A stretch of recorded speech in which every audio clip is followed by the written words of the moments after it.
علیکم ویورز، ہمارے چینل میں خوش آمدید۔ آج کے اس ویڈیو میں ہم آپ کو کورولوس عثمان بولم 31 کی مکمل کہانی مختصر طور پر سنانے جا رہے ہیں۔ اس سے پہلے براہ کرم سبسکرائب کریں، شیئر کریں، لائک کریں اور اگر آپ کو اس طرح کی مزید ویڈیوز چاہیے تو نیچے تبصرہ ضرور کریں۔ چلو شروع کرتے ہیں۔ پچھلی قسط بولم 30 میں ارطغرل نے سفیر کے طور پر گیہاتو کے پاس جانے کے لیے ساوچی کو مقرر کیا۔ بولم 31 کے آغاز میں گیہاتو کو اپنے مردوں فوجیوں کو جلائے ہوئے دکھایا گیا ہے۔ یہاں قبیلے میں ارطغرل بے اور قبیلے والوں نے ساوچی کو الوداع کیا کیونکہ وہ گیہاتو کے پاس خاصیت کے طور پر جا رہا تھا۔ عثمان بے ایک خاصیت کی حیثیت سے گیہاتو کے پاس جانا چاہتے تھے لیکن ارطغرل بے نے اس کی اجازت نہیں دی، لہٰذا سب کے سامنے عثمان بے بھی ساوچی کو الوداع کیا، لیکن اس نے اپنے ساتھیوں سے کہا تھا کہ وہ اپنے گھوڑوں کو قبیلے سے باہر تیار رکھیں تاکہ وہ ساوچی کے پیچھے گیہاتو کے پاس جا سکیں۔ اس کے بعد ارطغرل انگول قلعے میں دندار کو بھیج کر تیکفر نکولا کے ساتھ معاہدے کرنے کے لیے کہتے ہیں۔ جنگل میں ساوچی عثمان کو روکتا ہے اور وہ لڑنے شروع کر دیتے ہیں۔ لڑنے کی کچھ ہی دیر بعد ارطغرل وہاں آتے ہیں اور اس کی نافرمانی پر عثمان کو ڈانٹتے ہیں اور عثمان کو قبیلے واپس بھیج دیتے ہیں۔ قبیلے میں بالا عثمان کو پرسکون کرتی ہے۔ آیا نکولا معاہدے پر دستخط کر دیتا ہے۔ فلاٹس کو یہ پسند نہیں آتا اور وہ چیخنا شروع کر دیتا ہے۔ نکولا فلاٹس کو ایک منصوبہ بتا کر اسے پرسکون کر دیتا ہے۔ منصوبہ یہ ہے کہ کائی قبیلے سے کسی کو یہ معاہدے کو توڑایا جائے۔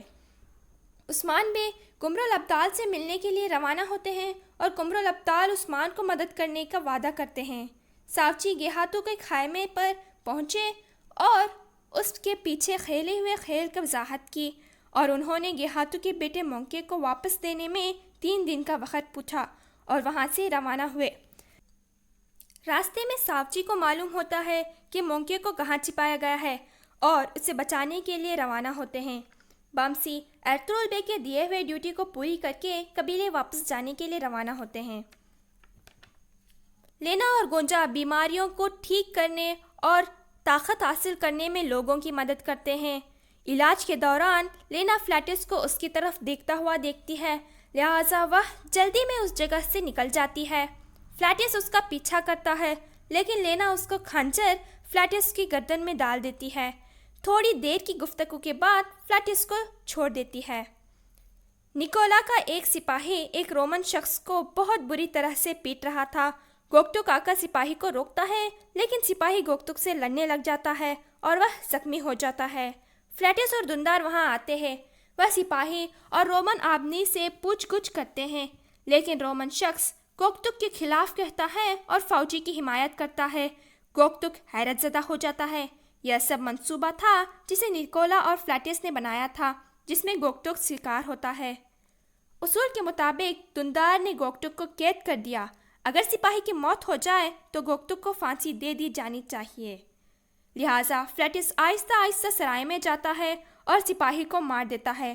اسی اثناء میں عثمان کو پتہ چل گیا ہے کہ گوکتک کو زندان میں ڈال دیا گیا ہے، لہٰذا وہ گوکتک کو بچانے کے لیے روانہ ہوتا ہے، لیکن اس سے پہلے ارطغرل بے نے عبد الرحمن غازی سے کہہ کر گوکتک کو وہاں سے چھڑوا دیتے ہیں۔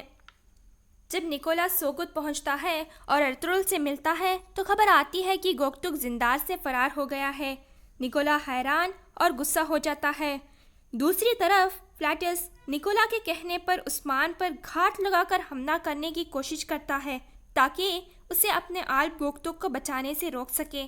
ساوچی بھی اس جگہ پر جاتا ہے جہاں مونکے چھپا ہوتا ہے اور مونکے کو آزاد کرتا ہے، لیکن لڑتے سمے مونکے ساوچی کو پیچھے سے مار دیتا ہے۔ یہ دراصل یاولا کسلان اور مونکے کا منصوبہ تھا۔ فلاٹس عثمان پر حملہ کرتا ہے لیکن اسی وقت بمسی وہاں آ جاتا ہے۔ اس سے واقعہ ختم ہوتا ہے، جاری ہے، لہٰذا ہمارے چینل کو سبسکرائب کریں اور رابطے میں رہیں۔